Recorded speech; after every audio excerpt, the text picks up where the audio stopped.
Neon Demon, directed by Nicolas Refn.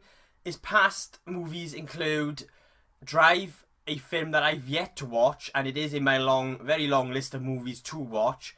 And he also brought us Only God Forgives, and I really like that movie. I really like that movie a lot.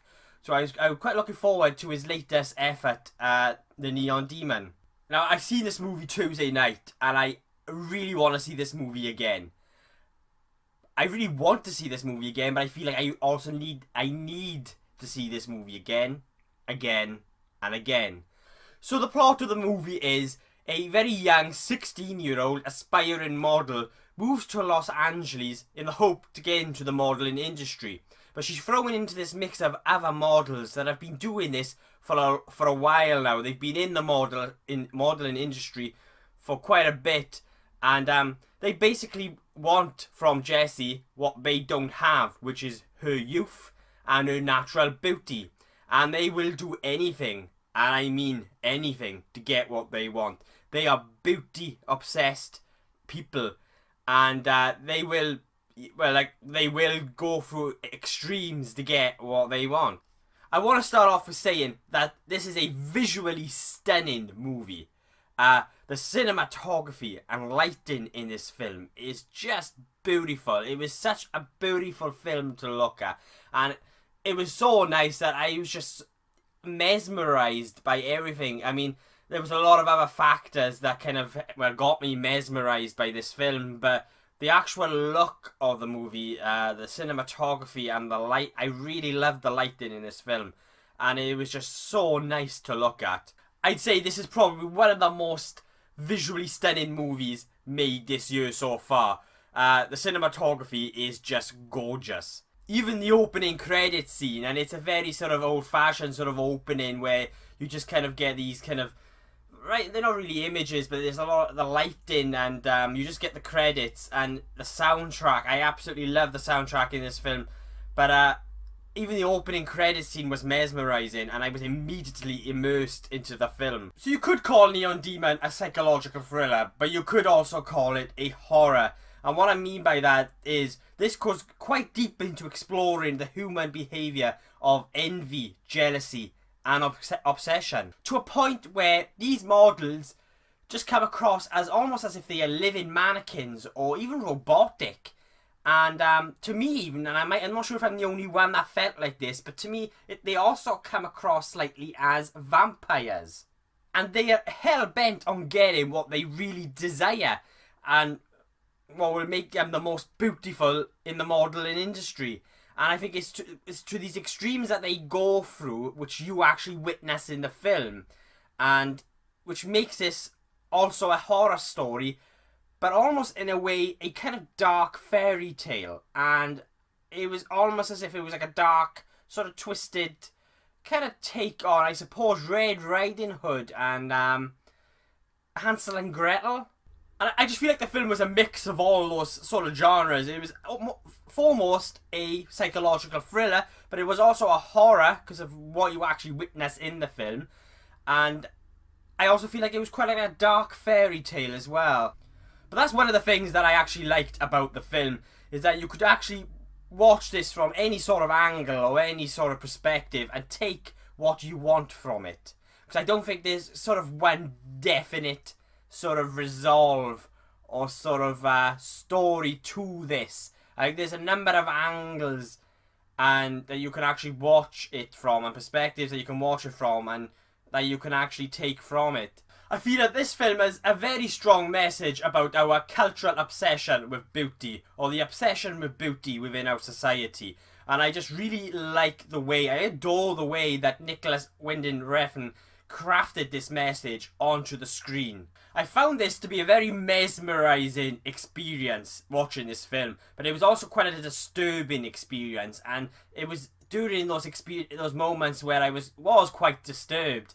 I realised that this film had achieved what it set out to do, which was to show us the extreme sort of side or the extreme behaviour of the human nature.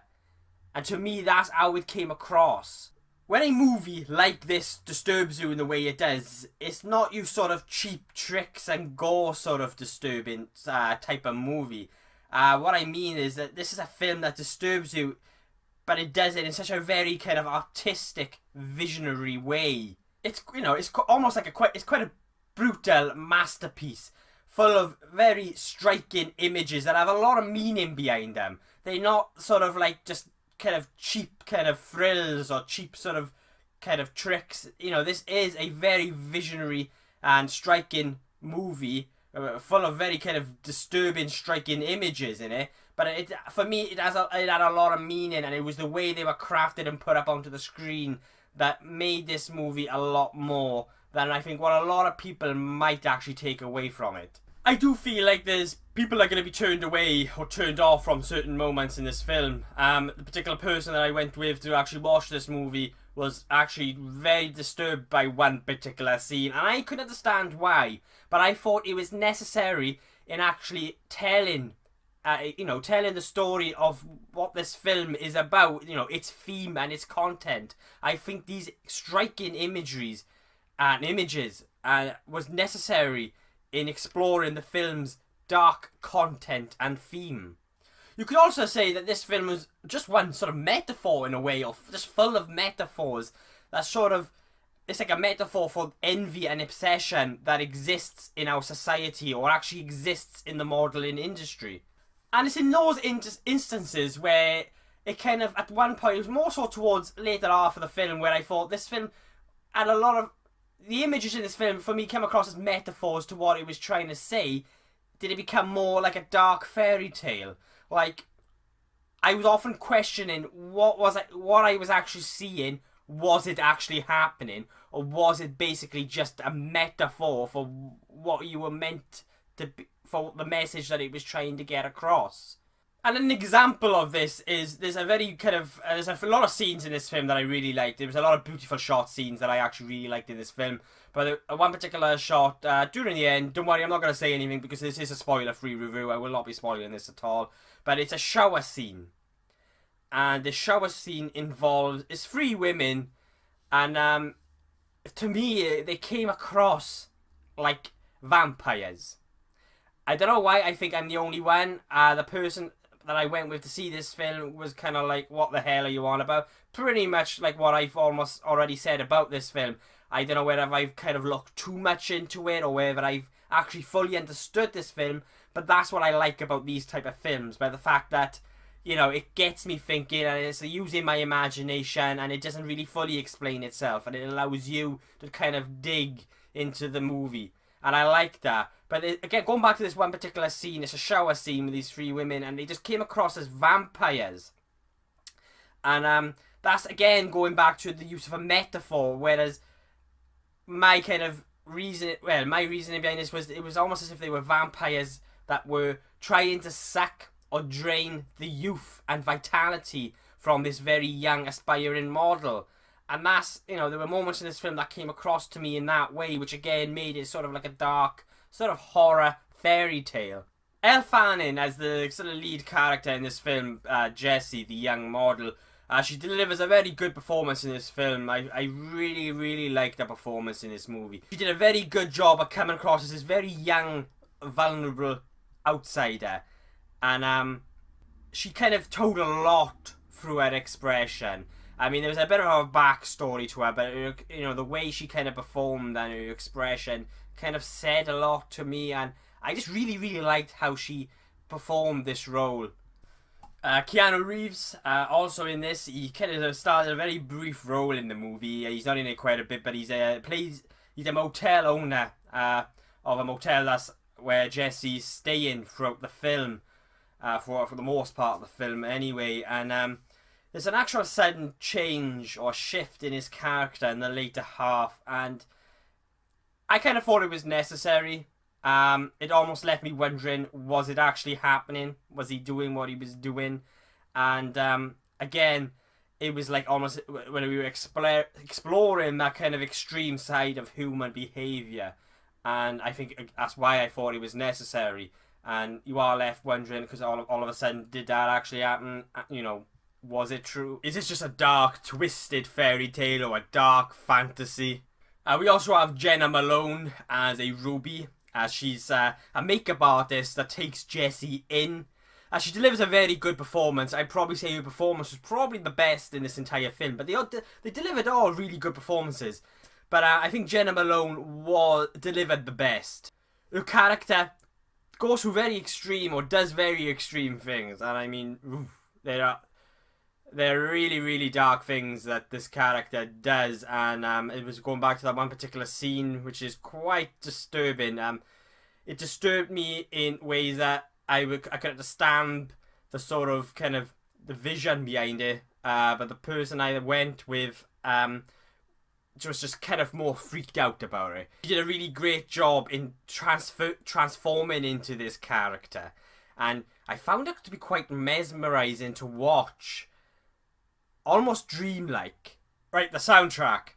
I absolutely adore the soundtrack in this film, just as I adored the soundtrack from Only God Forgives.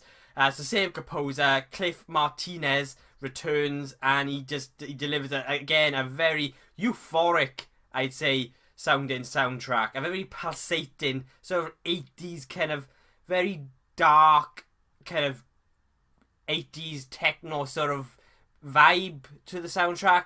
It reminded me a little bit of the Terminator, where you've kind of got that boom boom boom boom.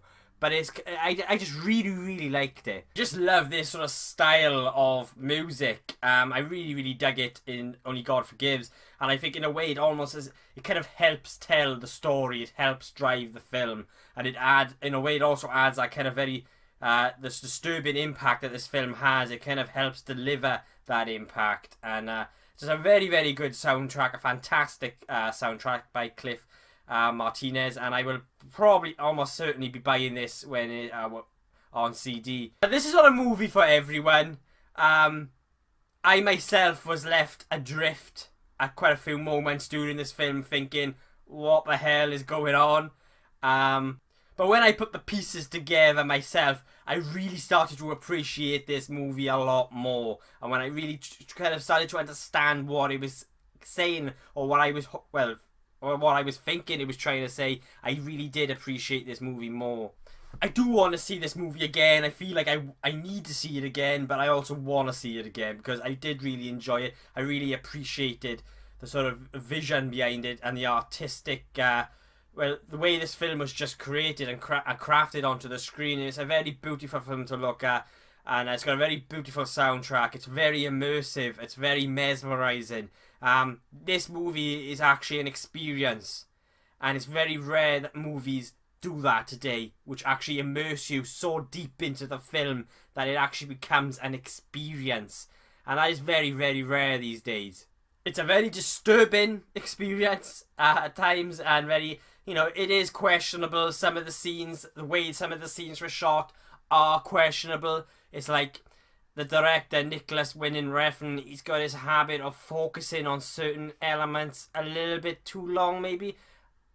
Personally, I don't think so. I kind of like that kind of artistic sort of look, and the way he kind of shoots his scenes, and he kind of focuses a lot on sort of faces and expressions and moments, and I like that. I really appreciate that, and I love it when a director like this has got the balls really to make a film like this, because this is, this, not like as I previously said, people are going to be put off by this and turned away, and you're either going to, like, as what I've viewed happened in Cannes, you're either going to cheer and applaud this movie, or you're just going to, boo at it really and not slam it into the ground. But for me, I did really appreciate it, and I really, really enjoyed it.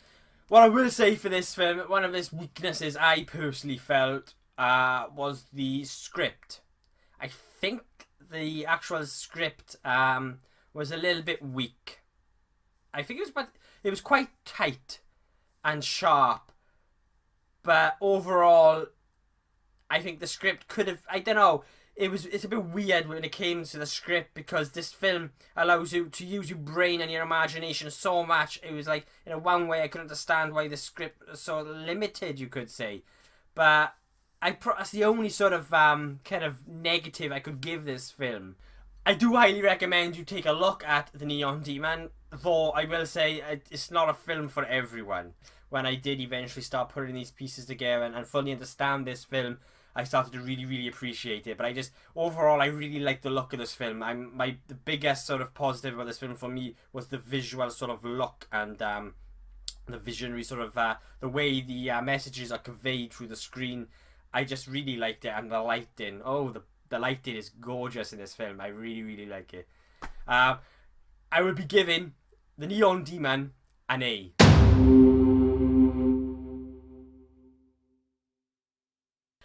Thank you everyone for watching. My next video will be an unboxing of the Z-Box Legends. That's this month's new box. That should be up shortly after this video. So yeah, again, thank you for watching. I really appreciate it. If you like what you see, just hit subscribe and follow me. And I love doing this. I gotta be honest, I am really enjoying this. I'm still kind of like in a way testing certain things, and again, I am really new to all this, but I am really enjoying it because I'm doing I'm talking about stuff that I really love and I really adore, which is films and everything sort of geeky, really, in a way. So yeah, thank you for watching, and I will be seeing you all soon.